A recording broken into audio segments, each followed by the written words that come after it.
Are you recording? Yeah. It is? Yeah. Okay. Awesome. Okay. All right. Do we have people? All right, we have some people. Okay.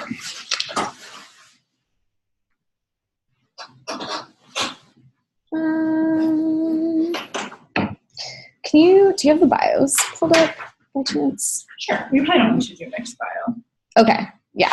Okay. We'll do it for the. We know you.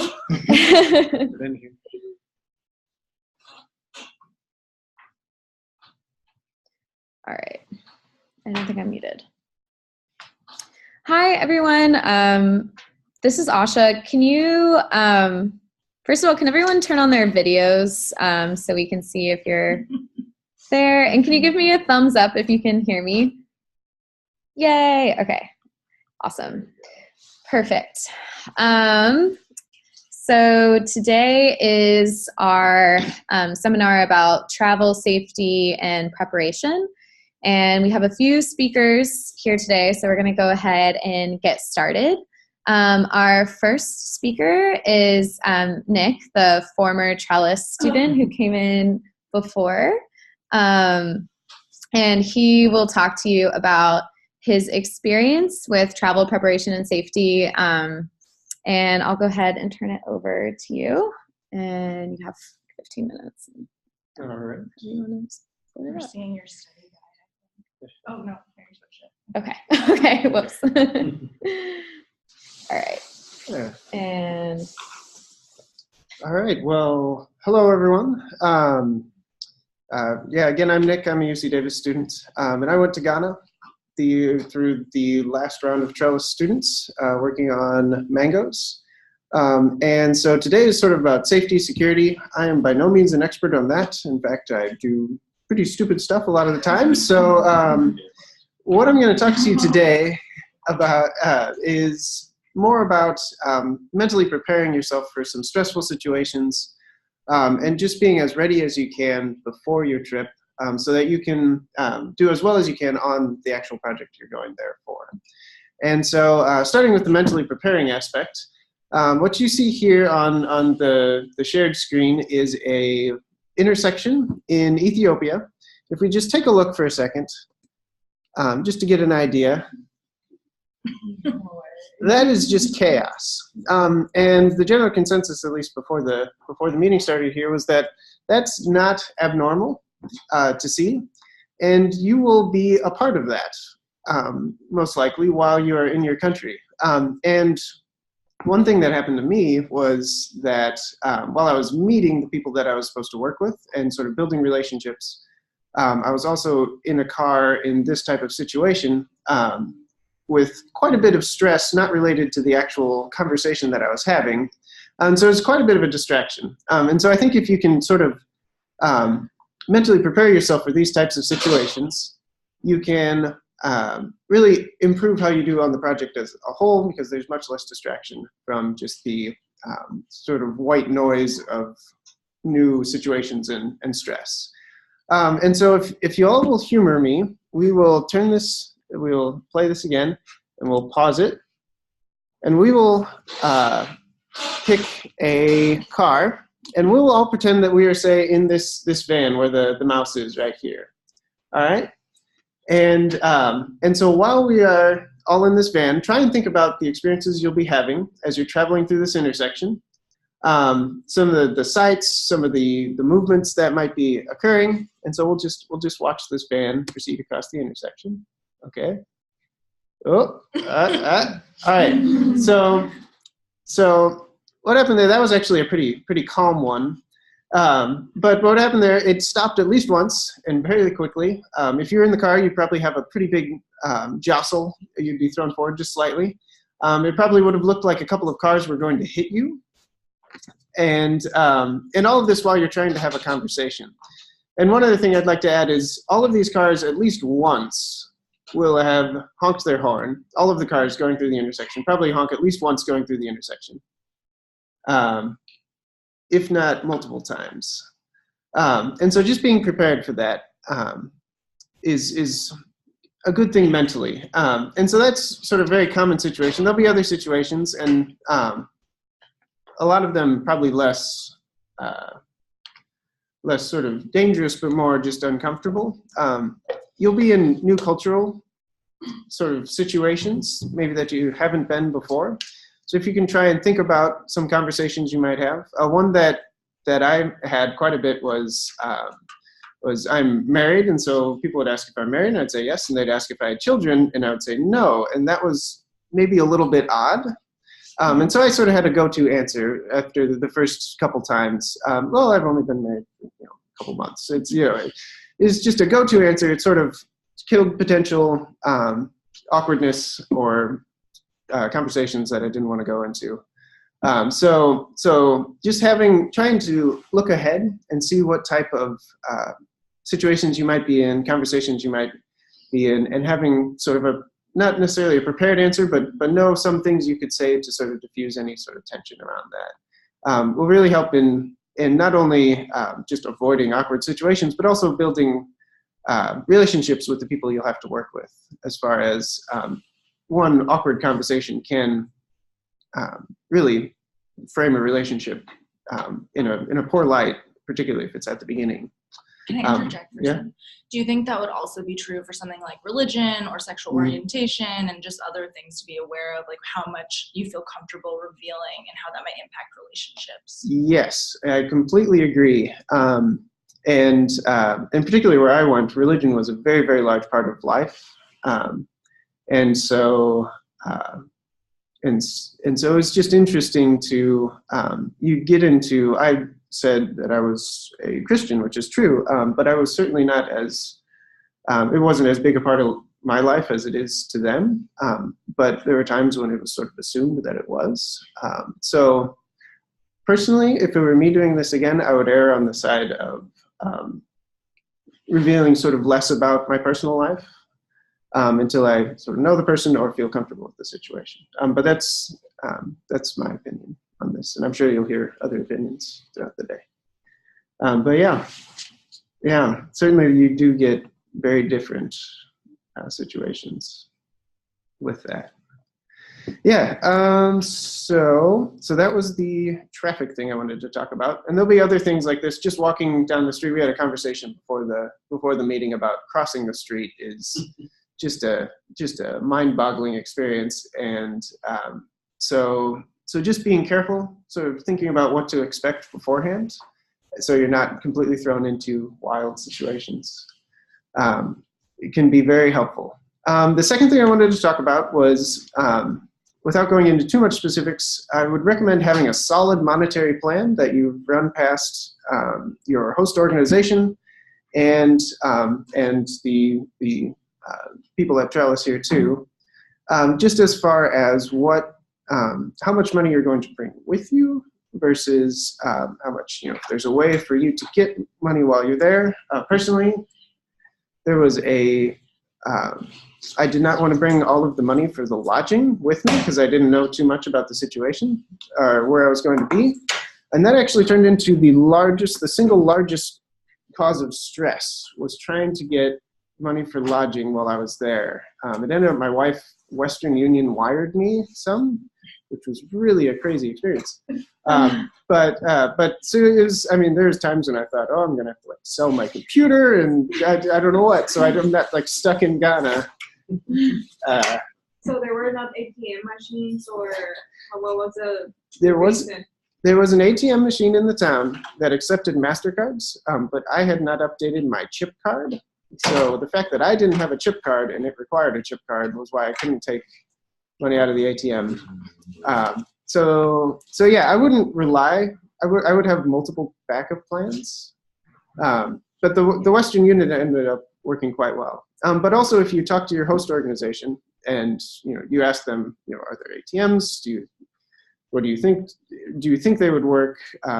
And if not, is there also Western Union type wiring? There was Western Unions absolutely all over the place when I was there. The fee can be steep. I think for me it was only about $10, but where they got you was on the exchange rate. It was not a favorable exchange rate. So planning ahead would have certainly saved quite a bit exchange rate money.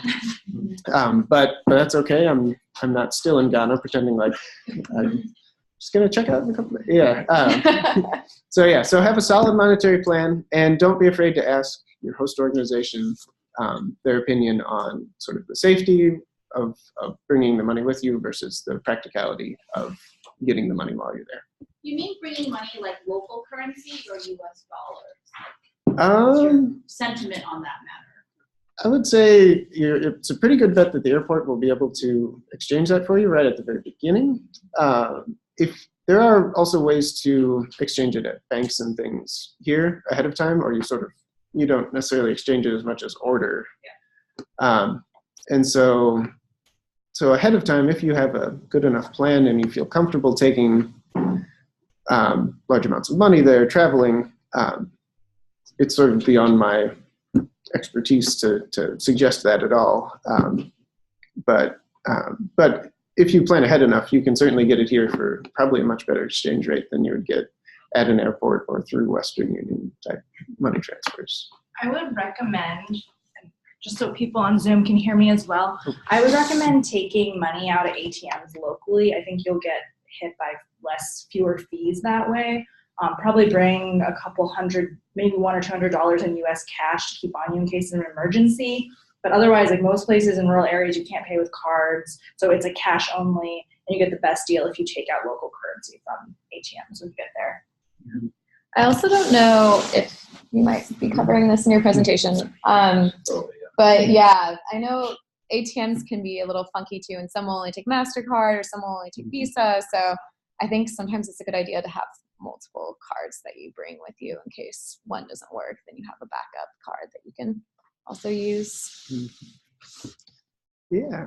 All right. Well, it sounds like you'll be it's talking about this. Certainly a component, but I think the point that you made about relying on contacts, that's the best way to go, right? I mean, they know everything. This is their country. This is their home. So I defer in more instances than not to them, and don't be shy about asking those questions. So do not be shy. Yeah. And the one thing I will also say is, if it's not on the internet, it still might be a thing there. Here we'd search, is there a whatever downtown? Is there, you name it, and it'll pop up with the Google Maps and everything. And that's not the same everywhere. So don't rely on that, which might go without saying, but I'm saying it anyway. And then the last thing I'd like to say before questions is just take care of yourself while you're there. I really wanted to sort of experience as much culture as I could while I was doing this project as well. And at least gastrointestinally, I wasn't ready for that. And so there was one day that I went down to the kitchen of the place that I was staying, and they had I think it was like a chicken salad sandwich or something that was just familiar to my stomach, and I just sort of had to restart. So every once in a while, you just need to make sure that you're okay, that you can do the project, because it's kind of a marathon, not a sprint type of thing. That's a pretty cliche, but it really is. So just make sure, if you're not feeling well, try and make sure that you can continue. Make sure that you can complete the project in health, I guess. So yeah. That's the last thing I'll say. Cool. Any questions? No, we could do it in the room and Zoom. Whichever one you want to do first. All right. Well, are there any questions out there on Zoom?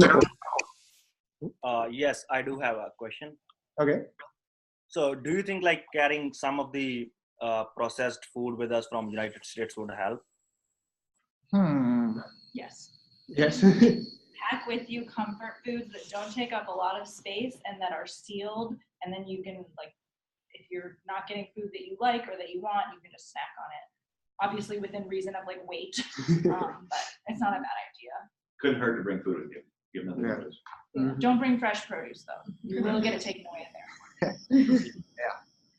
Yeah. Also, bringing something small like candies and things can be a good, very small but interesting way to connect with people. Just this is an interesting candy, or this is our favorite candy from where I'm from, and just to share your culture just a tiny bit and try and make a connection. And it can also pick you up having a comfort food like that, just certainly. So, yeah. Other questions, Zoom or otherwise? All right. Thanks, Nick. All right, well, Thanks for coming in. yeah, my pleasure. Thank you so much. That was great. Great. Enjoy. Good luck, everybody. Okay. Oh, yes, by all means, please. Thank you for the rest of your day.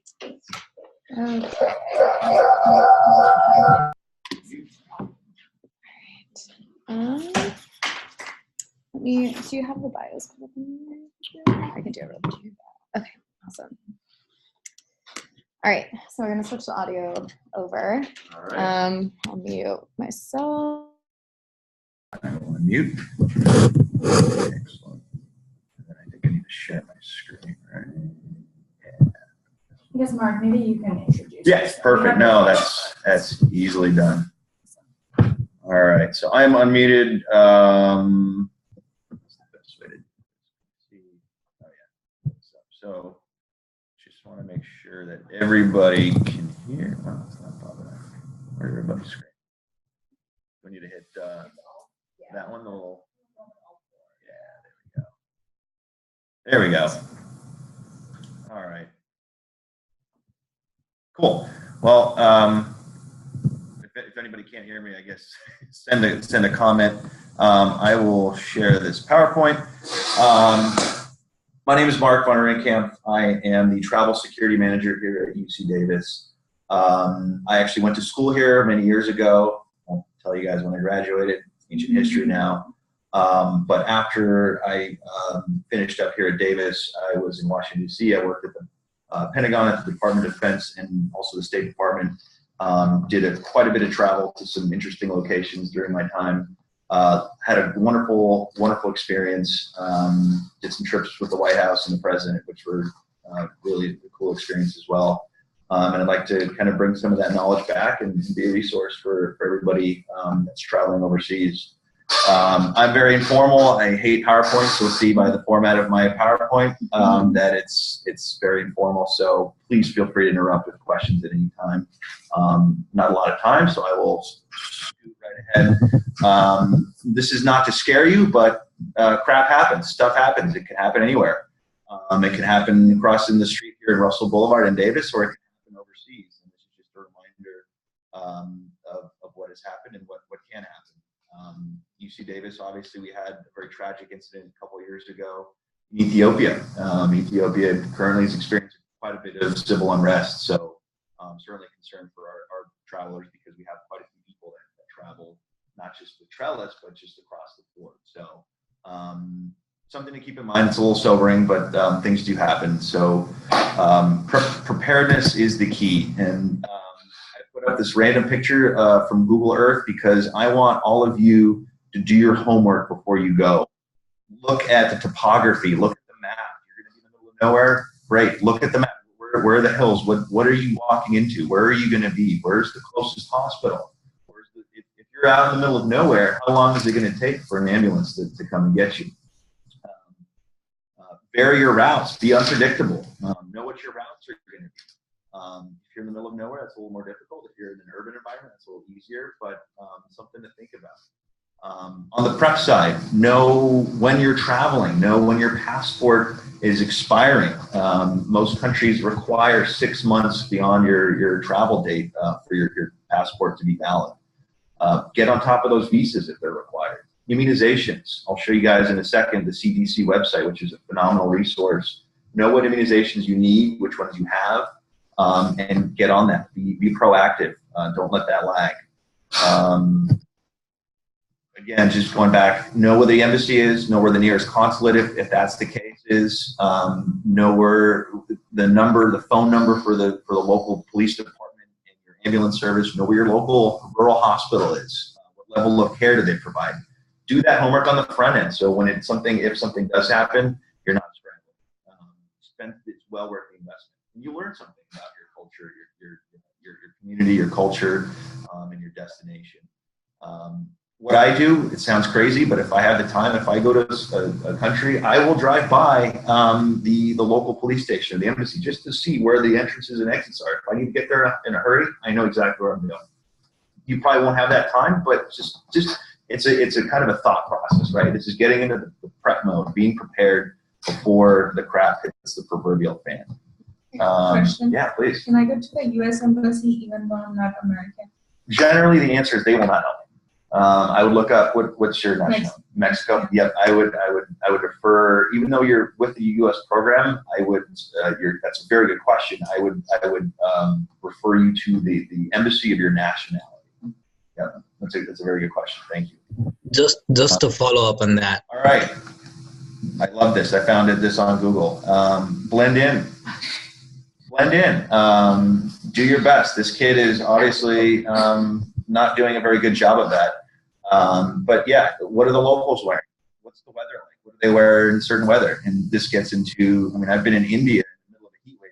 People were wearing, they weren't wearing a bikini top. Be kind of aware of the cultural environment and what people are wearing. American tourists. I know we have some foreign students that are on this, but I mean, people who travel, we stand out. We're horrible. White Sox tennis shoes, dead giveaway. I can tell you, I mean, it's awful. So yeah, be aware of your surroundings. Try to blend in. Do that homework on the front end. Know where you're going. Just talk to people that have been there. Talk to your program coordinators, whoever's traveled there in the past. Hell, look up somebody at your campus who's from that country. Find a way to connect with them and have that chat ahead of time. I think I made my point. Learn a couple language, a few phrases in the local language. This is a French waiter. The French waiters are notorious for being assholes. Paris is one of the more cush trips that I did. I just learned a few phrases in French, and I had a wonderful experience in Paris ordering a steak frit. Right, learn a few words in the local language. Buddy system. You guys are going to be on your own, but this also kind of dovetails with letting people know where you go and where you are. Go to some country where I'm not sure of the environment, I have check-in times with people. I say, hey, I'm going to be here at this time.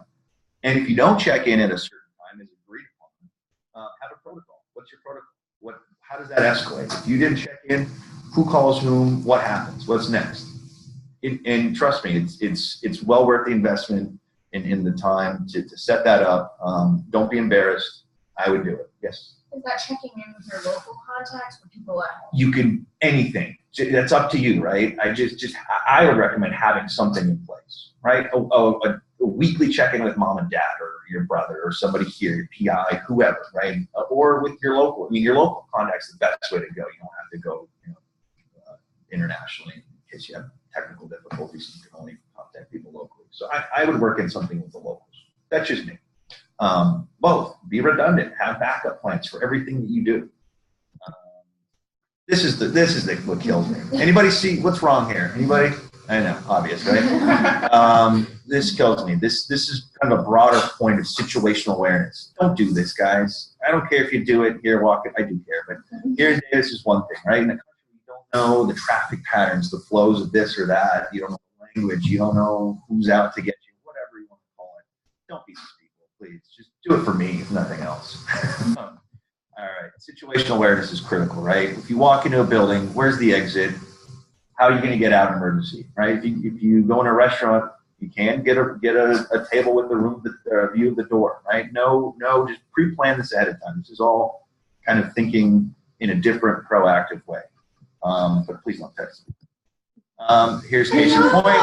This lady was texting and walking. I think that illustrates the point. She was fine, for the record, but I think that kind of drives the point. Don't be that person, especially in a foreign country where you don't know the lay of the land very well. Social media. I don't have Twitter and Instagram. I use Facebook. I'm maxed out on privacy. Don't be an easy target. Don't tell people, hey, I'm going to be at this intersection at this time having a beer with so-and-so. Don't do that. I wouldn't do it here, let alone in a different country. You can do whatever you want. I'm not telling you to do it, but that's just my recommendation for social media. Be aware that that others could be monitoring you through however mechanisms locally. Comms, communications, critical. This is absolutely critical. Do your homework. Know what's the cell network like. Do you get a local? Do you get a burner phone locally? Do you get a SIM card? If you're going to be super remote, do you rent a sat phone? I think Sarah might be touching on this in her presentation, but research this ahead of time. Where will you have service if you're out in a super rural part of the country? What's the service level? Program. This is probably the most critical kind of point on the communication side. Program the local emergency numbers in the phone before you go. Have a paper copy with you in case your phone is stolen with you somewhere else, right? Have a backup. Just pretend you get your phone stolen. Happens all the time. Or you lose it. Happens all the time. Have paper copies in a separate place, in a separate location. Yeah. Maybe silly. How can I know if I'm going to have a signal or coverage in that specific place? That's a really good question. There's no silly question. In most cases, I would defer to the locals. Talk to your contacts on the ground. Sometimes some countries they'll have some cell carriers will have a coverage now for a particular country or region. If nothing else, then I would talk to your local contacts, talk to people who live in that country, who are from there. Find a way to get a hold of somebody that has that knowledge. I wish I had an easy answer, just because there's so many different countries that people are traveling to. I would recommend, more than anything, for just about everything, rely on that local knowledge. And again, don't be shy. Power, obvious, know your power converters and this and that, and plugs. I would recommend, I have an iPhone, battery's crap on this. I have an external battery. I would keep that with you. Worst things that could happen to you is, you're stuck in the middle of nowhere, you have perfect cell service, but guess what, your phone's dead, right? That's going to be a problem. So highly recommend getting an external battery and just keeping it close by. Data security, I don't think you guys, my spiel is be very cautious of what you put on public Wi-Fi networks. I would never, ever, ever put my password login credentials to anything. Facebook, Twitter, which I don't have, UC Davis email, anything. I would never do that on a public network. I would have it saved on your computer, so you just do the auto login. So you're not transmitting that information over a public Wi-Fi network. If for some reason you stay at a hotel at some point during your journey, I would never ever do that on a public computer terminal. Some hotels have a business center. Don't transmit anything that you wouldn't want somebody else to have on those computers. You're traveling with medication. This is a tricky one. Many medications, antidepressants, Ritalin and all of its offshoots, many of them are severely, strictly controlled by countries. I wish there's an easy way to kind of identify which medications are controlled by which countries, and it's difficult. There's no one source that I can really point people to. It's just a lot of Googling. If you do have to travel with medications that are, potentially controlled in certain countries. Last thing we want to do is have to deal with getting you out of a jail cell somewhere because you inadvertently brought some kind of medication that, through no fault of your own, is strictly controlled. Yes? Will it make a difference if you have a letter from your physician explaining what prescriptions? Get it. That's a fantastic point. I would have it with you. Certain. No, thank you. It's a very, very good point. Can't guarantee it's not a get out of jail free card, but it could not hurt. Very good point. Thank you. Yep. Food. I think Nick touched on this. Bring your Pepto-Bismol. If you have Cipro kills everything. It saved my butt a few times. So be careful with the local food. Roads. Roads are the number one killer of Americans abroad. I'm sure of many other tourists. I think twice about being on this bus. And I think the van is trying to pass the bus, so that just makes things more interesting. You get the idea. Know what the road conditions are. Do your homework. We've certainly seen our fair share of incidents with roads. It happens in every country, everywhere. It's kind of ubiquitous around the world. So, fire escapes. Know where your escapes are. You're probably not going to be staying in any buildings like this while you're abroad, but this is just escapes are, the flight attendants will remind you, but if you're in a restaurant, if you're in a school, in a church, in a building, in a mosque, whatever, know where your escapes are. Visualize that when I walk into a building, where are the escapes? It takes no time at all to think about it. Just fundamentally change the way you think. Fire, I think you guys all know this, stay low. No need to kind of harp on this, stay low, get out of the toxic fumes as well as the smoke. Fire rarely kills people, it's the smoke inhalation. So stay low and get out of those toxic fumes. God forbid you're in a fire. Political unrest, this is Ethiopia. This is currently ongoing in Ethiopia. There's quite a bit of unrest outside of Addis. Davis obviously has a very tragic past with our researchers in Ethiopia. Avoid demonstrations all possible. Just don't go. There's going to be, you want to be part of something historic, just don't go. If you do get caught in a crowd, I would recommend, sometimes these protests emerge spontaneously. I would just say, act like the crowd, work your way towards the perimeter and get out through an alleyway, however you can, and get back to your hotel, get to a police station, whatever you feel is a public area where you can't be caught up in any kind of potential crackdown, any violence. Protests can rapidly devolve into violence. What's seemingly a peaceful protest can very, very quickly devolve, depending on how the police force responds or how protesters respond to external stimuli. Let's see what's next. I love this one. Make a mugger's wallet, right? Have a fake wallet, an old crappy wallet with old expired credit cards. Maybe like $20 worth of local currency, somewhere easily accessible if you're worried about getting mugged. If this jackass thinks he's going to get the best of you, guess what? You'll get the best of him because you give him this fake crappy wallet, throw some receipts in there, make it look real with all a bunch of old stuff, and give them that, and you can walk away with most of your money and your sanity and your dignity. But look, if somebody does hold you up, give them what you got. Phones, money, passports, they can all be replaced. And here at Davis, I will be a part of that, helping you replace that. Don't think twice. Just do it.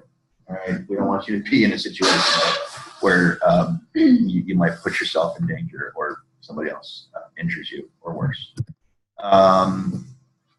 Passport, money, keep it in separate places. Keep copies. Don't have all your eggs in one basket, so to speak. I think that kind of covers it. Yeah.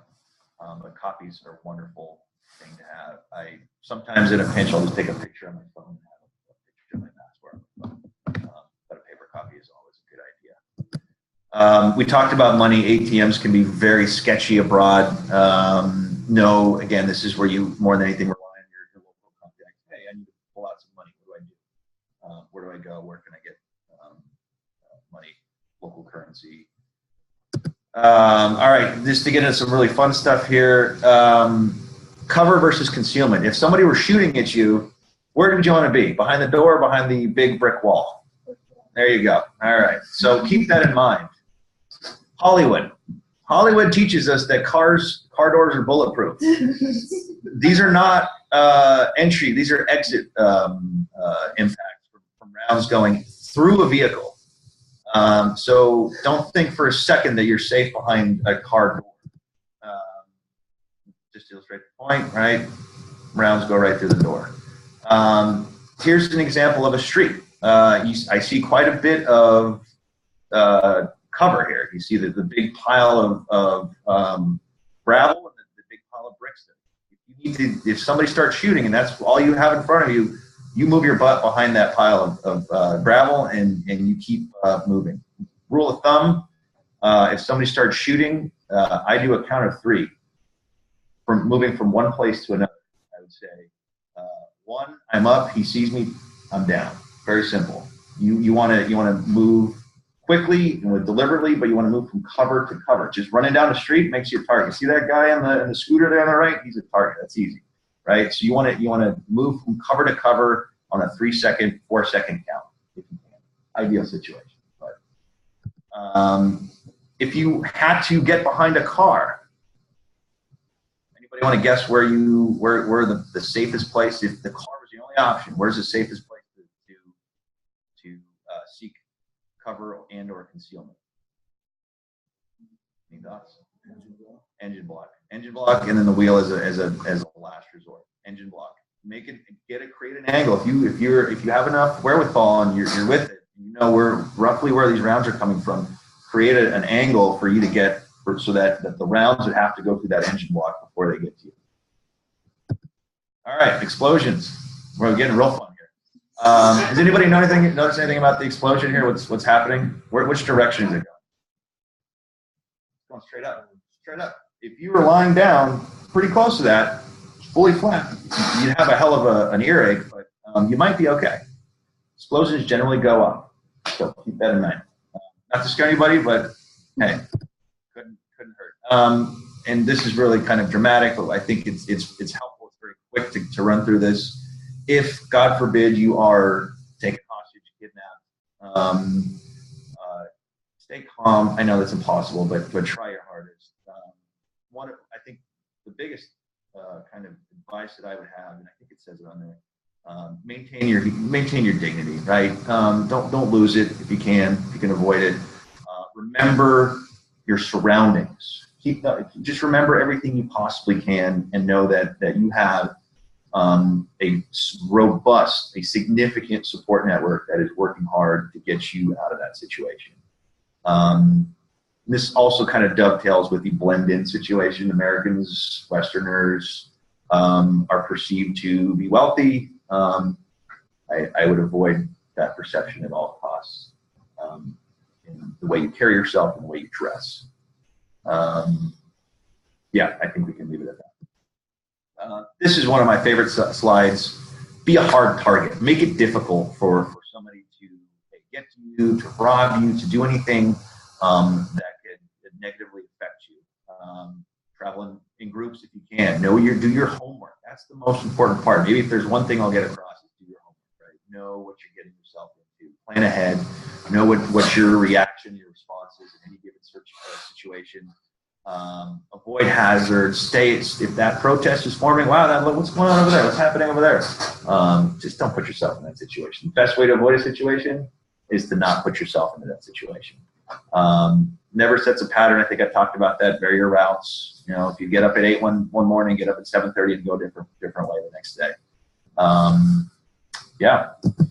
And this is just a very quick rundown for the UC Davis grad students here. This is the kind of a rundown of the significant kind of resources and assistance that are available to UC Davis staff and students, basically.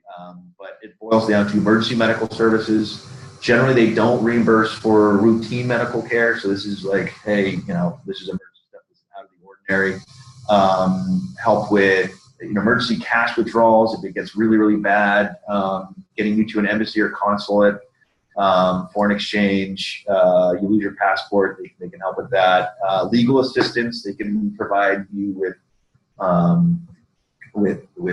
list of local attorneys generally that can assist. God forbid you get, going back to that medicine thing, if you're incarcerated because you're brought in the wrong medicine.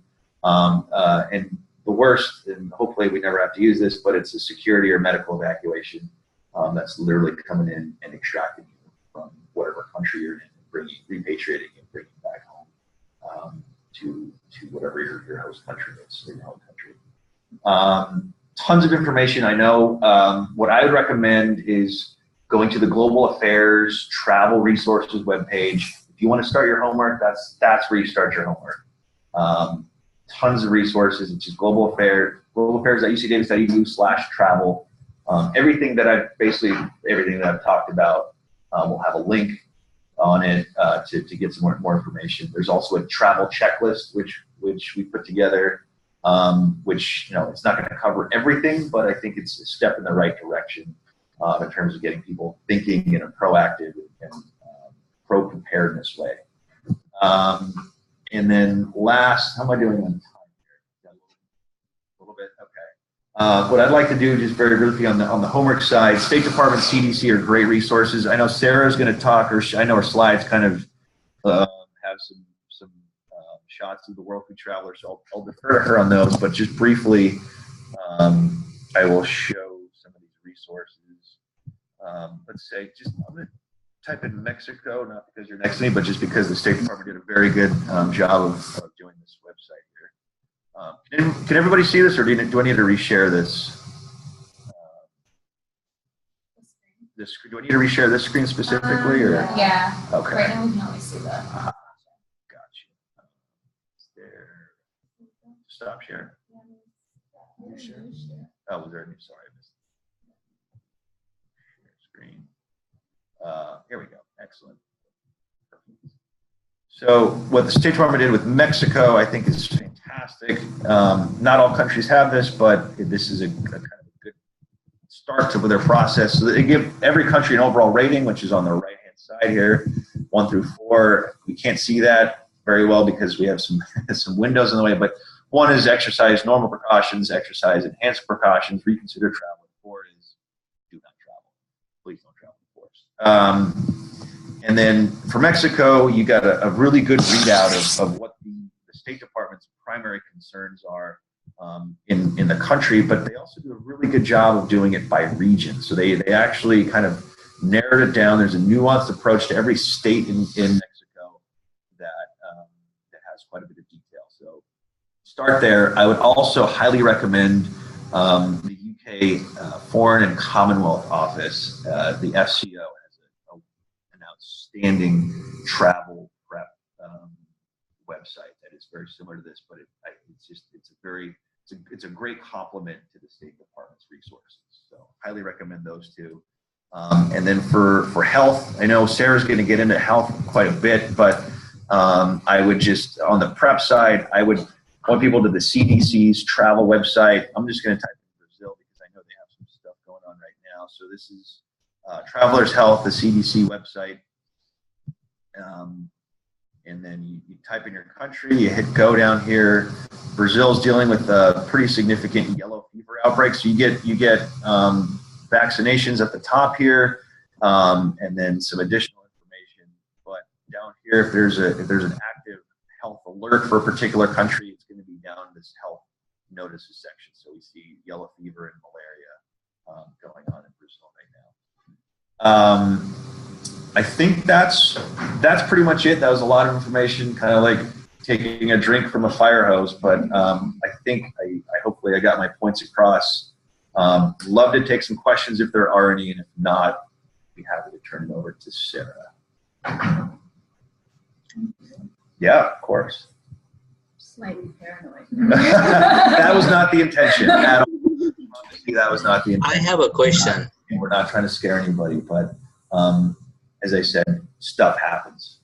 I'd usually use a different word, but it does happen, and we want to mitigate that as much as possible. Yes, sir. I did have one question for you. Yeah. Are you going to provide us with any sort of like pen guns or like helicopter backpacks or anything after that talk? Yeah.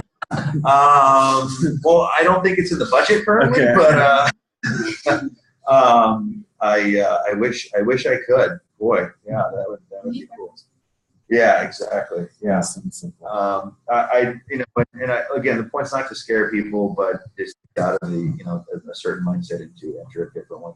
If not for the entire time that you're abroad, and I don't want you to think, oh my God, the whole world's out to kill me. It's not. But there are certainly bad actors that are determined to take advantage of people anywhere in the world. That's the question. Yes, ma'am. Go ahead.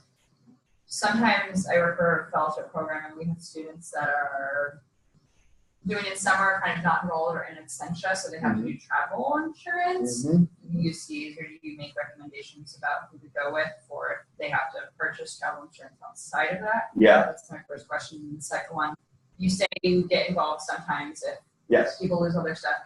Who is someone supposed to call at UCs if they're abroad to get in touch with you or to let people what's going on? Excellent. Yeah. Two very good questions. So one was, if I'm characterizing right, it's about supplemental insurance. If UC doesn't cover the insurance, what how to proceed. And then the second was who to call in an emergency. Very good question. And I think the last slide on my deck, my contact information. So it's a very good question. For the supplemental insurance, I would believe it or not, the UC Central Office of the President has a personal travel insurance program that is basically, there's different tiers, but that can be found on our website. It's one of the first links for trip registration and travel insurance. I know I didn't even bother talking about the most important thing, which is trip registration, because I know everybody's going to be registered, I think, right, Lauren? Yeah, exactly. So, so I would start there, but Alliance with a Z is a big one. GeoBlue is a big one. I'm not going to recommend any particular one, but that requires a little bit of homework. But my first answer is to go check out the UCOP travel insurance website that has, and that's linked on the Global Affairs website and the Travel Resources website. Your second question was about emergency contact information. My cell's on there, my desk line's on there, my email's on there. Thank you. Where's the new share here? You can just share the desktop. Oh, really? Oh, cool. Perfect. I didn't even, wonderful. So we'll put that up there. Again, I can, yeah, well, I'll leave it at that. There's also, once you book your travel, you will receive an insurance card from United Healthcare Global that has an emergency, a 24-hour emergency phone number on it. That 9 times out of 10, if I get a call at 2 o'clock in the morning, that's the first place I would call, is United Healthcare Global. So my recommendation, if you run into any problems, any concerns anywhere, I would say go direct to them, and then they will absolutely filter that to me, because that's the quickest response. That 24, it's a 24-hour emergency kind of call center that they have. I've had to call that number a few times, and every time that I've had to call them, they were responsive, helpful, and they addressed whatever was the issue at hand. So very good question. Does that answer your question? Yeah. Okay. There's also an emergency contact link, I think I mentioned on our website as additional information. Yeah. I'm pointing a lot of questions towards the Global Affairs Travel Resources website. That site just went live, so if you're going through them, we love beta testers. So if you find anything that needs updating or looks off, or you can add anything, please don't hesitate to let me know. Yes. I have 2 follow-up questions. Yeah. So that was great for UC Davis students. Yes. What about for non-UC students? Yeah, this is where we get into a gray area. And so the question is, what about for emergency contact for non-UC Davis students? And generally, did we decide? I'm trying to remember if we decided that the UC travel insurance covers them. We recommend them to find their own. Find their own, right? Yep. Home university. Okay. Yep. So the UC insurance policy does not apply. So in that case, that makes having the local police, fire, emergency services numbers all the more critical, and being knowing where your embassy or consulate is, and also if you have that supplementary insurance, having that emergency phone number, they will have an emergency phone number, having that on speed dial and ready to go. Waiver too is, I think you wanted me to touch base on the acknowledgement of risk, the document that students sign. Is that right? Yeah, if you have time. Yeah, I'm trying to think what off the top of my head. I think it was a pretty standard form. Has anybody filled it out yet? Yes. Yeah. Did you have any concerns with it? I'm trying to remember. Was there anything that specifically that we needed to touch base on? I don't think so. I think just it acknowledges you don't actively put yourself in a situation where you're going to endanger yourself. Exactly. And just for my sake, please don't do that. Yeah, there were some things like, don't wrap things like that. All the fun stuff. Of course, the lawyers say no, go figure, right? Yeah, please don't do that. Yeah, I don't think there's any, and if anybody has any concerns when they look through that form, again, my contact information is on there. We can talk about it. What are your thoughts on pepper spray and self-defense? Like, is it even legal to bring that on an airplane for security? Not airplane. Actually, that's a really good question. I've never had to bring it on an airplane. You stumped me. Good question. I don't have an easy answer for you. I guess people must travel with pepper spray. Has anybody traveled with pepper spray? I'll outsource the question. That's it. I mean, that's an easy Google question for the TSA. Maybe while Sarah's doing her bit, I'll look into that and get you an answer. Yeah, good. That's an interesting question. Yes. Where do you recommend storing your passport? Yep. And other valuables. Yep. That brings up a good point. If you were to leave your, I usually think of hotels, but if you're staying in a residence or, that's a really good. It's where you feel comfortable. If you have a host family or a safe, literally a safe somewhere where you can deposit, it's a great place to keep a copy with you. The other point that I was going to make about the wallet is if you're going out for the night or out for a site survey or whatever, I would bring only the essentials with you, right? If you can leave credit card X, Y, and Z home and your driver's license or what have you, leave it at home. It's not going to do you any good, with you. You truly don't need it. Do you mean leave it home like in the States? Oh, no, sorry. If you need it for the trip, bring it with you on the trip, and then if you're leaving for the day to go out somewhere and you don't need X, Y, and Z, I would leave the vast majority of your money. If this is case by case, right? If you're in a hotel and you have a safe, 99.999% of the time that's safe. Literally, no pun intended, right? You're going to be okay with that.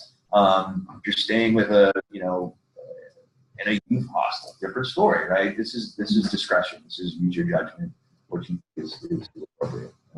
It's tough. There's no one answer, but I'm usually thinking of hotels, right? 99% of the time, yeah, fine, leave your crap there. But as you get out to the more rural parts, that's.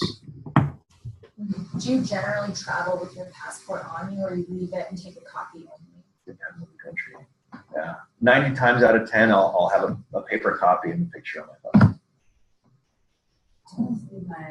My license. Yep, that's one. Well, the DMV is a nightmare. So, if you're traveling with your passport, you don't need, unless you're renting a car, right? You're going to be fine leaving that driver's license or ID or whatever back home. Sure, absolutely, and I've done that before. And that, unless you anticipate renting a car, renting a car. Question about water. Yes. Yes. What do you recommend in terms of drinking? Yeah, I'm going to actually punt that. I've got a few answers, but I'm going to punt that to Sarah because I know she's a significant component on the health side. And hopefully, it's Sarah, if you don't mind, I'll punt that over to you on water. Yeah, absolutely. I can actually. I'm going to Uganda, and I'm definitely not going to I cannot come out. Kampala. Kampala. Yep. And that's where the embassy is. So I'm definitely not going to be there. So is there a recourse for, there's no consulate in the city I'm going to, sort of like what I should do to prepare since I cannot travel there immediately if something does happen, sort of like, what do you recommend is like a game plan for that? Have that phone number, the embassy phone number. Every embassy has a 24-hour duty officer. If you need to contact them, they can come to you. If it's a serious enough incident, if it's serious enough, and there are no travel restrictions for embassy personnel, which sometimes they'll have temporary travel restrictions, they can come to you. Okay. But it requires a certain level of it. Hey, I'm in jail. I need help. My one phone call, or you know what I mean. It's got to be fairly significant for them to send a consular officer, a American diplomat out to assist you. Okay. I don't know if your sound is on, but there might be some questions on this. Yeah. Let's see. My sound is not on. All right.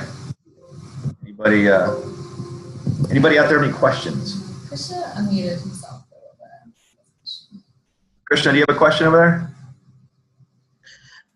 Yeah, sorry, am I too loud? Oh, you're fine. I can hear you well now. Sorry if I didn't hear you earlier. Okay. So I was trying to wonder if there is any way to identify if there is a conflict in the area, because the host organization that I will be communicating with might not be willing to talk about it. And Very good point. And newspapers won't be able to report it, and you cannot get it online. Yep. That's a very, very good question. Why don't do me a favor, and anybody else who has that concern, shoot me an email once we're done, and I'll look into it with you kind of remotely via email, and we can get a better sense of what's going on, exactly where the region that you're going to be in. Does that help? Okay, thank you. Yep, absolutely. No, I look forward to connecting. Hey, Marik, can you give up your share screen so that I can load mine up? Absolutely. Cool, Here I am hogging the floor. No, I don't mean to apply that at all. I just want to. No, you're good. Pull it up before. Did that do it? Did that work? I think so. Let's see. There we go. Yep, we got you. Yeah, cool. Oh, there we go. All right. Cool. All right. I didn't mean to take over. Sarah. No, you're fine. You're good. You have the floor. Okay, awesome. Yeah, so I'm here to complement a lot of what Marik said. I am particularly interested in some of this work and some of the destinations you're going to, because I studied abroad in South Africa at the University of Cape Town, and I was an environmental science major, so most of my field work is related to water, soil, and air sampling. And I'd worked for an environmental engineering company for quite a while, and I've also traveled quite a bit in East Africa. But most of what I'm talking about will be relevant to some of the other countries as well. When I did my master's in public health, this was my field team in Guatemala. So I have some experience during my grad program as well, dealing with all of those logistics, getting sick, the ATM, transport, all of those things. Fieldwork is not easy, and there's a whole range of challenges. So it's interesting to hear some of those topics. This is my field team now. I spend a lot of time outdoors with my family. I'm a wilderness first responder, and so one of the nice things about my role, my current work role, is that I'm trying to promote best practices that are common for outdoor recreation to help support researchers. So there's a lot of sort of training and planning and different tools that are available and very common in organized recreation and expeditions that researchers are not necessarily utilizing or aware of. So that's kind of one of my bigger picture goals. Marik already shared a lot of great resources, and you're very fortunate at Davis to have him directly as a resource to help kind of, before your trip, provide guidance and then be a resource while you're traveling or if anything does come up. I'm going to focus, since he covered so much great information already, more on field work in particular, outdoor work, because from what I understand, a lot of your projects are in the field and ag related. There's clearly some inherent challenges to field work. So some of them we've talked about already. And unfortunately, there's been a lot of incidents related to transportation, wildlife and zoonotic diseases, working in remote or isolated field sites. And it sounds like many of you are working alone. So that in itself is already can be problematic. This incident actually was Indiana University recently was left behind in a cave, and he was actually locked in for multiple days before anyone realized he was gone. So those check-in procedures can be really important. And, maybe checking in back home with your mom once a week is enough, but I would encourage you locally to have, wherever you're staying, at the end of the day, that there's some kind of local contact that's checking in with you and will come and help if needed. And then, of course, hazardous terrain, climate, and changing conditions are just inherent to doing field work. That's part of why we do work in uncontrolled environments, but it's part of the challenge as well. And so setting the tone for a trip, being prepared, and knowing what resources you have will help make decisions when you're out there. I also want to acknowledge just real quickly the activities that you're actually doing in the field. So a lot of field work and field researchers are very resourceful. You're going to have to troubleshoot, you're going to have to come up with solutions, but I encourage you to be cognizant of various hazards and not be completely cavalier and just try to figure everything out on your own. If you haven't used a piece of equipment, ask for help. If you need more guidance on it, step back and get the information you need so that you can handle tools and equipment and do your tasks in a safe, confident way. Have any of you noticed in this picture already what's wrong with this? Can you guys see? Look at the end of that power drill right there. I came across this at one of our field stations. I support a lot of our UC managed field stations. We have 40 across the state, and I came across this. A biology researcher had actually super glued this to the end of this razor blade to the end of the power drill in order to blend algae samples. All he needed to do was blend algae samples. Totally could have used, a blender mixer or smoothie mixer, anything like that.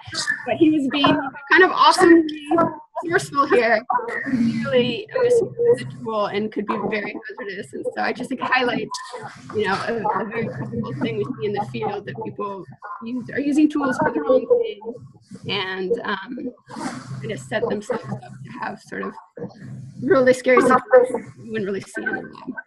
I'm going to pause for a second. You guys hear, is there a back feed? Because I'm hearing a lot of static in the background. Can you go thumbs up? Is it okay? We're good here in the room. Okay, cool. Okay, great. Okay, so this term registering your trip had already come over. Some resources I just want to share real quickly is it's critical that you register that trip and get that 24/7 emergency number, have that, be in the system and have that information so that if something does come up, you see through our travel insurance providers and locally at Davis, people can help you. And then what I encourage is that if you're doing work in remote areas or doing hazardous work off campus, that you also create what we call a field safety plan. And that's really a lot more specifics about some of those check-in procedures and the hazards that are relevant to your actual tasks. So I'm going to just show a couple slides here. This is the World Q Trip Planner, the type of information. Someone had asked about specific alerts that they can get. Our travel insurance provider, iJet, is collecting various news sources and alerts globally all the time and updating this. So by registering your travel, you basically get access to these alerts and you can see them regionally. And once you register your trip, you'll get email alerts about them as well. So it's a great resource. I definitely encourage you to register and then keep your contact information, your email, or however you can be reached while you're traveling current. And then let's see, having a little bit of a stall here. What's going on? And then this field safety plan is also a tool that's available to you. And Davis has adapted a version of our Berkeley field safety plan. And it can be basically a checklist of your field site, where you're going, who your local contact is, your check-in, where the nearest emergency services are, specifics for your site. And this can be really valuable to fill out in advance so you have that information. Most of it's stuff that you're going to want to know anyway, but documenting it can be really valuable for your local contact to have, as well as someone back on campus so that they kind of have an idea of, where you're going every day, where your sites are, where you're out and about, and when to expect you back. So again, this is a tool that's already available. I was told that you have all been given information about the travel medicine clinic and getting a pre-travel medical consultation. And I just want to reiterate how important this is. It can really help you manage things that come up and any pre-existing conditions that you already are dealing with. And it's very location specific. So I know that you do have a clinic available on campus at Davis, and they'll set you up with any vaccines that you have gaps with, malaria prophylaxis. Someone had mentioned Cipro, so that you for the traveler's diarrhea and issues like that, so that you already have a prescription available and are carrying that. And then also they'll go through a lot of risk reduction advice that's specific to your location. So about insect repellents, food, water, traffic. They get country specific information that can be really relevant and complement a lot of the sort of publicly available information. And then really take the time to read that trip brief and understand hazards specific to your site. For Uganda, for example, I pulled this up. This is a list of immunizations. I know it's very, very small, but you can access this through the World Q Trip Planner as well, or through the CDC site. It's quite extensive, just what they recommend for general travel, but then in Uganda, there's also some specifics. And some of these vaccinations, if you're not up to date already, you might need a series of some of them. So it's important to do your travel clinic visit about 6 to 8 weeks in advance to make sure that you can take care of all these. And Uganda in particular, it's a yellow fever endemic country, so you need to have that documentation. So just getting together some of the records, if you haven't traveled recently, it can take a little bit of time. So I definitely encourage you to do this kind of as early as possible to make sure that you're kind of in good shape and you've taken care of your own health issues. Even like going to the dentist, like take care of that stuff now, get that stuff taken care of, because you don't want it to come up while you're traveling. It's just, everything is harder to deal with when you're abroad. During travel, obviously trying to, make good choices. It's not the best time to, do something personally super risky and take chances that maybe you would in your personal life here, because it's going to impact your trip, your project. So, try to make good choices when you're traveling and in the field. Know your medical clinics, carry that 24/7 emergency number, be prepared. And hopefully you never need any of it. Hopefully everything goes smooth, but it definitely can help you sleep at night and make everything go smoother if you do have some of those things set up in advance. Post-travel, also, if you get sick and need care while you're there or when you get back, post-travel medical services are also really important. And in particular, I know that our windows are kind of blocking it here, but what to do, how do you know if you have malaria? So malaria, like many things, the symptoms are flu-like symptoms, and they can develop as soon as 8 days after being infected with the bite of mosquito or up to a year. So it's a very broad window, but definitely if you get sick while you're traveling, when you come back, if you're feeling ill and you have any of these type of symptoms, make sure you talk to your doctor about where you've been and what you've potentially been exposed to, because there can be a whole range of diseases that present with very similar types of signs and symptoms. Okay, so again, know your clinics and carry that 24/7 number with you. So in your phone, they actually, when you register your trip, you get a little card that you can print out, so you can tuck that in. I also put them in, I always carry a first aid kit and some basics. I put it in there as well. I kind of stash it a few different places so that I have those numbers and I know what my resources are in case something comes up. Okay, and like the student that came back from last year, the most common thing you're going to get is traveler's diarrhea, TD, it's for short. And it can affect 30 to 70% of travelers, and rates are higher in certain parts of the world. The most common cause is poor hygiene practice during food handling. And so even if you personally are very diligent about cleaning your hands and scrub and keep everything clean, which is hard to do when you're doing field work, and if you guys are doing ag work and you're outside, it's hard to keep your hands clean to start with. But even if you're really diligent with that, whoever's preparing your food or serving you or the street vendor or wherever you're getting stuff, if they don't have those practices, bacteria spread very easily through food. And it's almost inevitable, not definite, but many of you will probably face this at some point. So, carrying the Cipro and the appropriate antibiotics can be helpful so that you recover quicker. And then also building some flexibility into your schedule. Like just, don't pack your schedule so tight and your expectations so tight that you can't kind of manage and take care of yourself and step back. Because, if you get serious traveler's diarrhea, it basically, you're going to need a day or two off at least to recover and get hydrated and get your strength back before you're going to be able to work. Okay, I want to mention mosquitoes as well.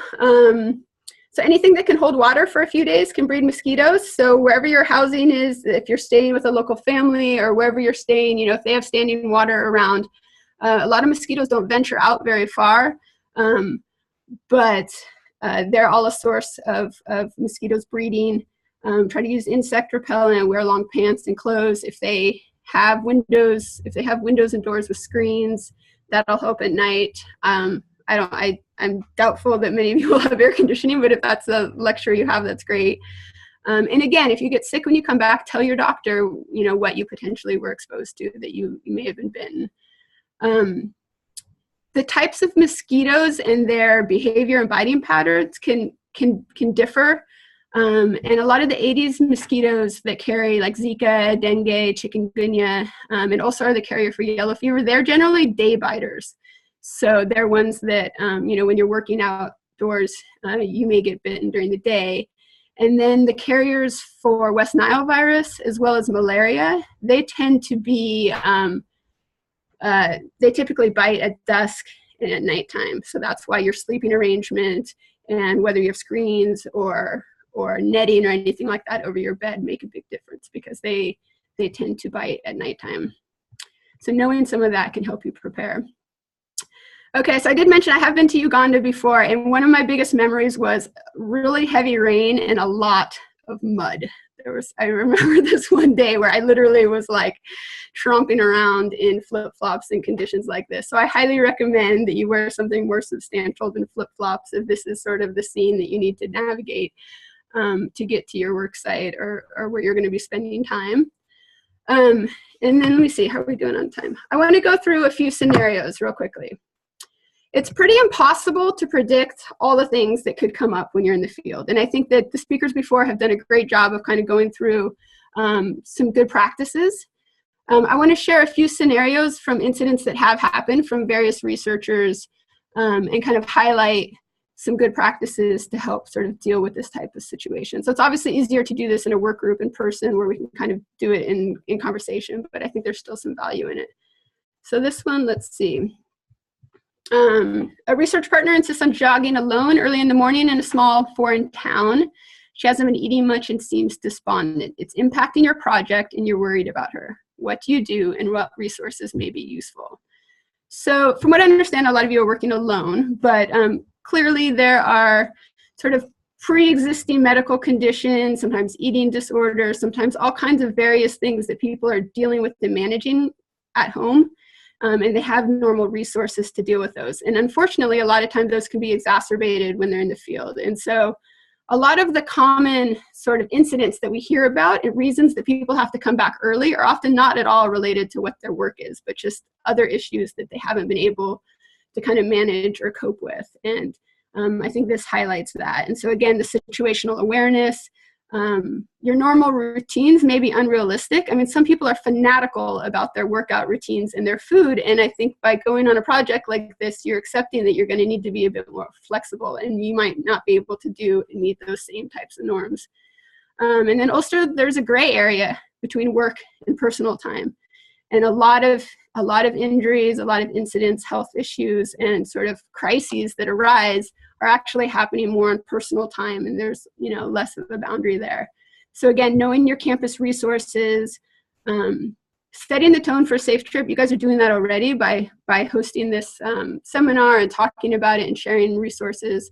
But then taking some responsibility on the trip. And if things don't feel right, if things are going downhill, don't ignore them until it gets to a crisis. Help each other out, speak up, ask for help, and try to address those, in real time while you're there before it becomes a crisis.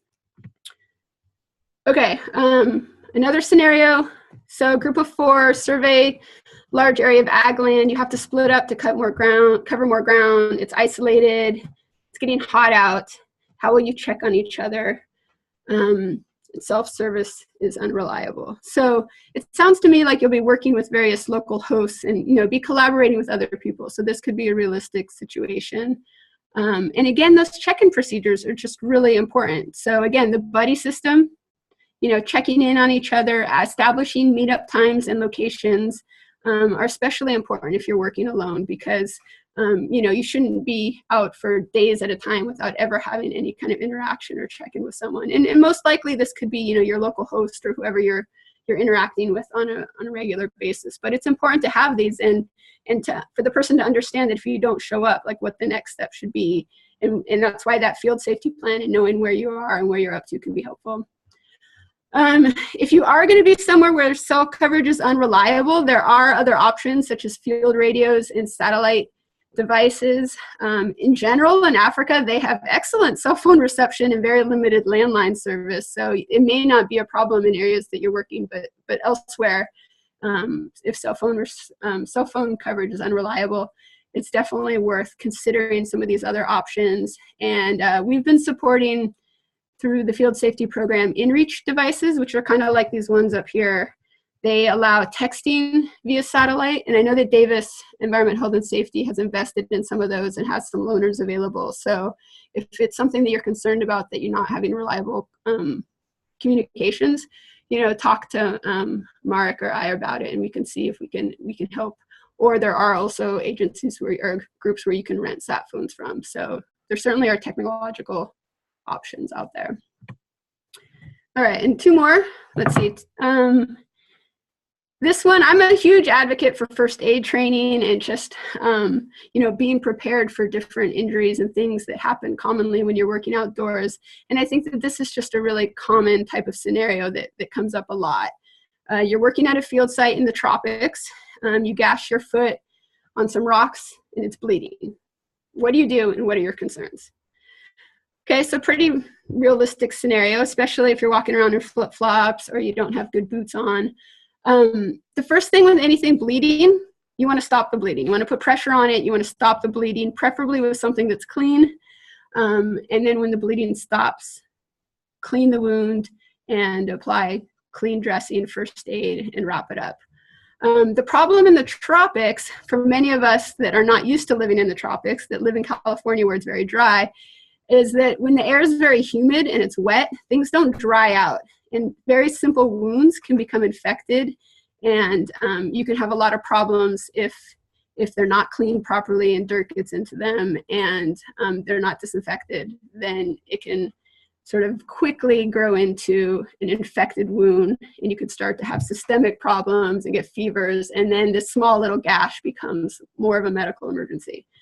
So it's really important to not ignore little wounds, take care of them, and try to do your best at monitoring them and assessing, before it gets to be too extreme, whether or not you need some professional medical care, someone to clean it out and properly dress it and clean it up for you. So a few just basic biosafety precautions in the field here. So in general, keep your hands clean. It's often you don't have water or running water and soap available. Alcohol gel can be okay temporarily, but really before you eat, before you, when you're done working in the field, you do want to have access to soap, water, and the friction will clean your hands much, much better and reduce bacterial load on your hands. So alcohol gel, can be kind of a quick solution, but ultimately you do need soap, water, and running water. Again, clean wounds thoroughly, follow universal precautions. This is really good just to think about in general. If you're going to help someone, or if there's any, if there's a car accident, if there's anything going on, universal precautions is that you assume anyone's blood is infected and you treat it as such, and you put on gloves, you protect yourself. You're trying to avoid being exposed to any diseases or pathogens that they may carry typically in their blood. But it could be someone like, throwing up or spitting on you or any kind of bodily fluids. The idea is that you want to practice universal precautions, just assume everyone is potentially contaminated and take care of yourself. Protect yourself with barriers and cleaning, and not expose yourself to that risk. So I mentioned the minor cuts and scrapes. Barrier protection is kind of the fancy word for that, but it can be gloves, it can be hiking boots, it can be long pants, it can be a raincoat. There could be a lot of ways that you can improvise barrier protection, but again, to protect yourself from any infectious materials. Bites and scratches from animals, unfortunately, are a very easy transmission of pathogens, as well as dust and inhalation hazards. Particularly here in California, it's an issue, but it could be a problem elsewhere as well. And then we talked about mosquitoes. Any equipment, traps, materials you're using, you do want to have some kind of procedure in place to clean those. You shouldn't just use them and bring them into housing areas, or anything that you're using in the field can be contaminated by dirt or water, and should have a cleaning procedure in place. Okay, I know that we're close to time. I got one more. Should we do the last one?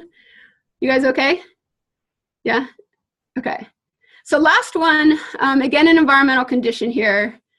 It's mid-afternoon and very hot, but you've still got work to finish. So this is like the typical sort of field work scenario. You're out in the field, you're trying to get your work done. Someone in your group's not looking too good though. She seems to be, let's see, what does it say? They're having a hard time in the heat. You suggest she take a break and drink some water, but she refuses, saying she's fine and she'll be okay. So you can imagine this is yourself. A lot of people think that they're, you know, can just work through it. It's just going to be uncomfortable. They can get through hard conditions. You know, they want to prove that they are not weak or influenced by high heat. But high heat can be detrimental to a lot of people, and we have a huge range of susceptibility. So people that are very fit and very active can still not handle heat very well and kind of break down and try to work through it, and then it can become problematic. So I want to just make sure you're all aware, at least of heat exhaustion and heat stroke. Heat exhaustion is usually someone gets faint or dizzy. They might feel a little nauseous. They're feeling weak. They might have cramps. Generally, if you get to a cooler place and rest and drink some water, you're going to recover. You know, but you shouldn't go back to work in high heat, do strenuous work, but you'll recover on your own. You just kind of need to cool down. But if you ignore those symptoms and you keep going, as often people will try to do, especially if they're new on the job, if they've just gotten there and they're starting their project and are super excited about it and they'll ignore these symptoms, it can progress to heat stroke very quickly. And that what happens in heat stroke is your internal body temperature just shoots up. You stop sweating. You're basically your body stops being able to cool down. You stop sweating and you overheat and you start literally like cooking your brain from the inside out, and you can have seizures, you can collapse, and people start acting really strange. They'll literally walk off into fields, they'll do strange things, and you want to avoid getting into this situation because it's extremely dangerous, can be life-threatening, and people just collapse. And if you're alone or if you're, you know, far from medical help, it can be, it definitely can be fatal. And we unfortunately have a lot of incidents of heat exhaustion and nearing heat stroke among our field research groups. I mean, it comes up almost every year that we have a kind of a near miss with this. So it's not something to take lightly. A lot of times people are like, oh yeah, it's just heat, but heat can definitely be problematic, especially if you're doing hard work and you're not used to that. So allow yourself some time to acclimate. If you are going to be in a, you know, in a hotter, more humid environment than you're used to, recognize those signs and symptoms, know your location, and be able to provide directions if someone else needs help. And that's why I think having written procedures can be valuable, because when you get to this point or you're kind of panicked or things are going wrong, often it's difficult to make good decisions. And so if you have a written emergency plan that everyone knows and can follow, that can really help kind of manage difficult situations.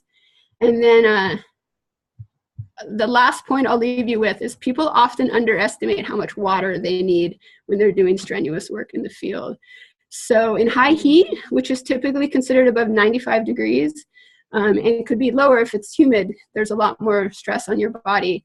You should have access to 2 gallons of water in a day for high heat, strenuous work in high heat, which seems like a huge amount of water for most people that live in kind of a moderate climate. And it can be very difficult to provide that in the field, especially if the water quality, if you have to buy bottled water or if you have to filter and treat your water, that can be really difficult. So again, it's something that you have to prepare for. And 2 gallons is almost 8 liters of water. So having to carry that or have a pallet of water can be problematic. Okay, whew, I kind of blew through a lot of things there. I am available generally by email is the best way to reach me, but UC Davis is actually kind of hiring someone in this position right now, and they're gonna, we already did a bunch of wilderness first aid courses this year, and there's a lot of good things happening at Davis to help promote field research and your type of projects. But in the meantime, you absolutely, Mark is a great resource, and you're welcome to, you know, specific questions or project issues, tasks, equipment you're using, you're welcome to reach out to me as well. All right, any questions? Sarah? Yeah, absolutely. Woo, I definitely hear some feedback there.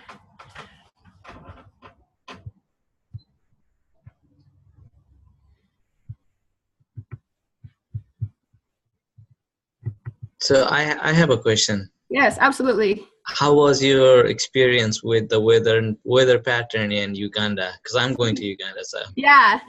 So, you know, I had been. You have one question. Oh, she's talking.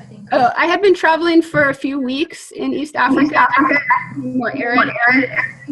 So I thought it was pleasant, but it did rain. Like we had 3 days or so of such heavy rain, and I was near Kampala, and the streets were just super muddy and just getting around. I mean, it was a huge problem to just kind of get around. So, you know, it's coming from kind of arid California. It was a pretty intense condition, but I had a great experience there. I had a really good trip. And it was with the area where I was much more lush and green. And yeah, it was pleasant. It was pleasant. It wasn't too extreme. Thank you. Yeah. Enjoy your trip. It'll be great. Thanks. Yeah, absolutely.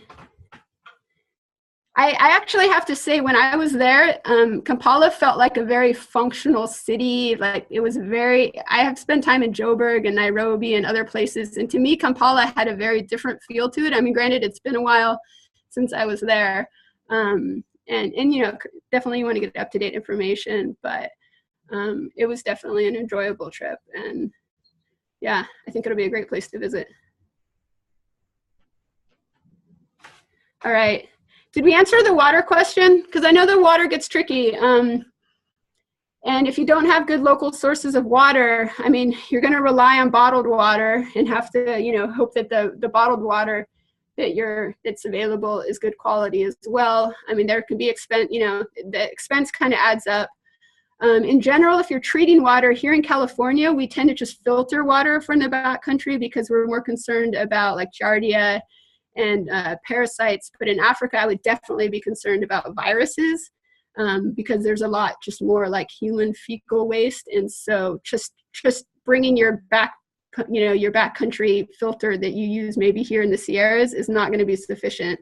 You'd want to treat it as well. You'd want to do filtering and a treatment if you're in a situation where you have to manage your own water. But ideally, you know, bottled water is going to probably be the best choice for most of you. Boiling water. Excuse me? What about boiling water? Yeah, boiling water as well.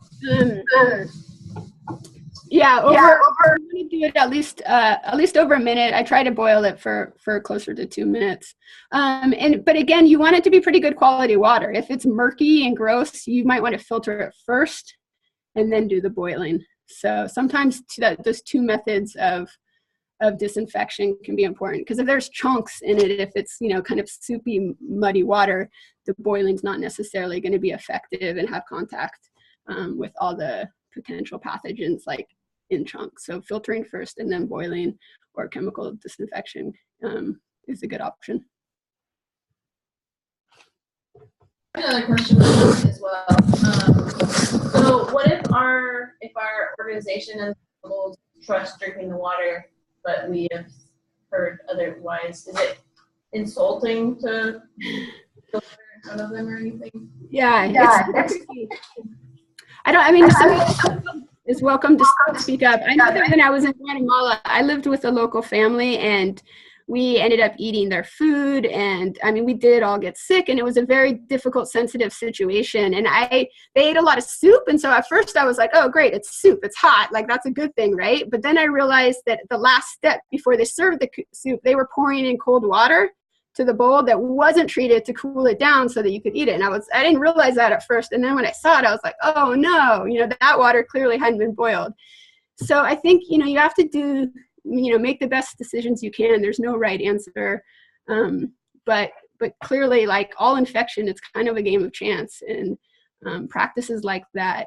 And if they don't have a good water source to start with, you know, it's pretty likely that you will get sick.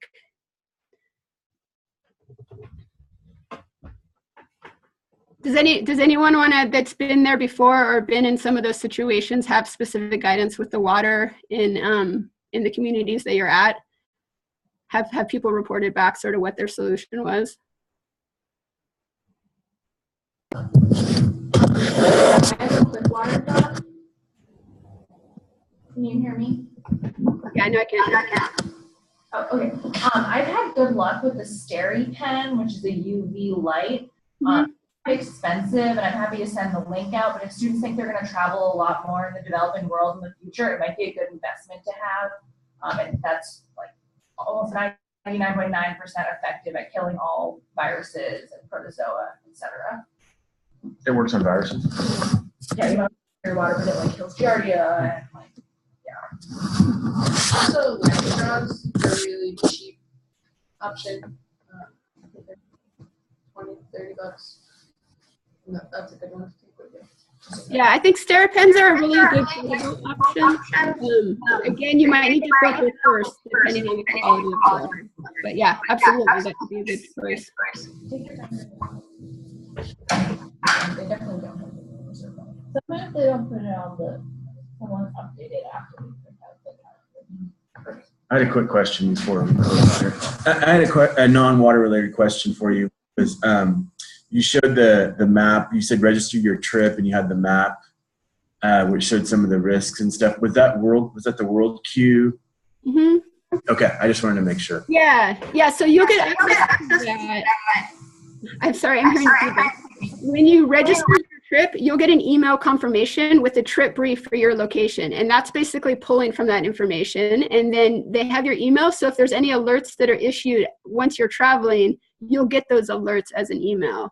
So it's really good to stay, it's a really good service to be able to stay current on any storms or political events or protests or things that are going on politically in that country. You also can access it directly through the World Q Planner website. So I just went to the site and typed in Uganda, and I can see that at any time. And you can actually download it as a mobile app as well. So I have it on my phone, and I can just quickly look up information about various sites or various countries, and I can also access the 24/7 emergency number through that app. So that's worthwhile to do as well. So once you register your trip, then you get access to all of that information. Sarah, do you know if non-UC Davis students can register for iJet notifications? Yes, you can register as a companion or a volunteer. Definitely that's possible. You won't necessarily be eligible for all the insurance benefits as Mark was talking about. But you can, if there's someone going on the same trip as a companion, as a family member, as some kind of support for the trip, you can register them and just put that role in, and they can access, they'll get the same trip brief information. Yeah, the information is available broadly. And I would just add that you can actually register. So you can. They're not just I'll show you. I can show you. Yep. Sarah, really appreciate Thank you, Sarah. I appreciate it. That was great. Yeah, absolutely. Sorry, I know it's a little awkward to do over Zoom, but as you can tell, I'm home. My dog is actually pretty much cooperated, but he's getting a little whiny in the background, so I apologize for that. But good luck with your trips, and again, feel free to reach out. It's great. You still have some time before you're heading out, so you can kind of absorb some of this information, and then, you know, if you have specific questions, feel free to contact Mark or I. Thanks, guys. Appreciate it. Anything else? Thanks, everyone. So this is our last meeting. Sorry we didn't have more time for Q&A. I'll send a follow-up email, and if you have questions, don't hesitate to email Asha and I. Thanks, everyone. Thank you, everybody. Thanks.